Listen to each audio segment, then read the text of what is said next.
দুই শিশু সন্তানের মাকে বলপূর্বক অপহরণের ঘটনা ঘটেছে সোনাই বিধানসভা এলাকার অন্তর্গত কাজীডহর এলাকায়। পিঙ্কি বেগম নামের ওই মহিলা অপহরণকারীর খপ্পর থেকে পালাতে সক্ষম হয়েছেন। পিঙ্কি আজ নিজেই সংবাদ মাধ্যমকে এই কথাগুলো জানান। একই সঙ্গে পিঙ্কি অপহরণকারী যুবকের পরিচয় তুলে ধরে বলেন, যুবকটির নাম মনা ওরফে সমীর। কর্মসূত্রে সোনাই সমষ্টির কাজীডহর প্রথম খণ্ডের এক আত্মীয়ের বাড়ি থাকতেন সমীর। পিঙ্কি জানায়, সমীর ও তাদের ঘর পাশাপাশি। পিঙ্কির বয়ান মোতাবেক তার স্বামী মিনাজুল হোসেনের সঙ্গে মনা ওরফে সমীর তাদের বাড়িতে প্রায়ই আসা যাওয়া করতেন। এদিকে পিঙ্কির শ্বশুরবাড়ির লোকেদের অভিযোগ, গত কয়েকদিন আগে মনা তাদের ঘর থেকে কিছু জরুরি নথিপত্র চুরি করে নিয়ে যায়। এরপর মিনাজুলের স্ত্রী পিঙ্কি বেগম সমীরকে ফোন করে তাদের চুরি যাওয়া নথিপত্রগুলো ফেরত দেওয়ার কথা বললে মনা পিঙ্কিকে তার বাড়ির সামনে রাস্তা থেকে কাগজপত্রগুলো নিয়ে যেতে বলে। পিঙ্কি নিজেই জানান, সমীরের কথা মতো তিনি গতকাল বুধবার সন্ধে আনুমানিক 6টা নাগাদ তাদের বাড়ির সামনে রাস্তার পাশে সমীরের জন্য অপেক্ষা ছিলেন। ওই সময় সমীর একটি গাড়িতে করে এসে তাকে বলপূর্বক গাড়িতে তোলে। এরপর জোর করে কিছু একটা পানীয় জাতীয় দ্রব্যের গন্ধ শুকালে তিনি অজ্ঞান হয়ে যান, এমনটাই জানান পিঙ্কি। এরপর ভোরবেলা যখন তার হুঁশ ফেরে তখন তিনি নিজেকে একটি গাড়ির মধ্যে দেখতে পান বলে জানান পিঙ্কি, কিন্তু ওই সময় গাড়িতে কেউ ছিলেন না বলেও জানান তিনি।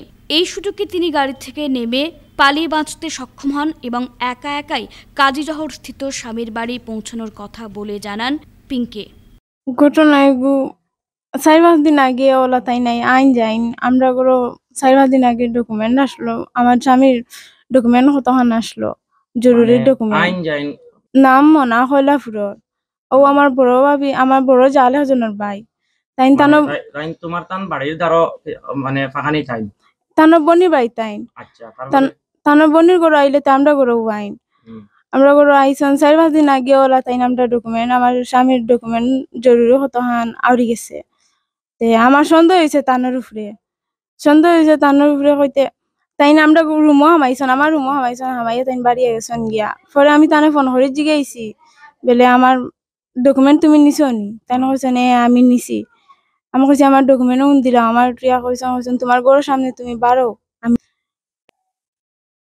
এই হিরন ডাক্স গাঞ্জা মদ সব তা খায়, তাহলে তার উপরে আমার সন্দেহ হয়েছে।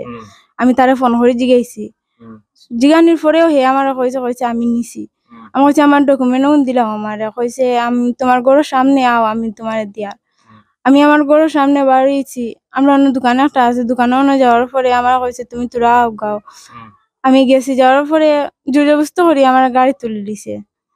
গাড়ি তোলার পরে আমি কইছে আমার ডকুমেন্ট দিলাম, কইছে আমি দিমু আও তুমি। আর তোরা যাওয়ার পরে হে কিতা করছে আমি হইতে পারি না, কিতা একটা আমার হুঙ্গাইছে। হুঙ্গানির পরেও আমি কিছু হইতে পারি না।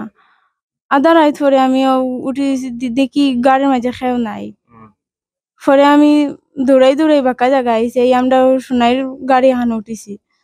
ছোট হইতে সময় আমি তো অত সন্দেহ করছি না। তুমি কিতা করো মানে? আর আমি রাজমিস্ত্রি করি। আচ্ছা, তো তুমি বাড়িতে আসলাই নি? আমি বাড়িতে আসলাম না, আমি তো মানে বাড়িতে হইতে সময় আমি তো অসুস্থ হিসাবে আসলাম। মেয়ের বাবা হে আমার মেয়েরে কোন হিসাবে উঠাইয়া উপযুক্ত মেয়ে, আমি বিয়া শাদি দিয়া 2টা নাতিনো সাফাইয়া আসছি।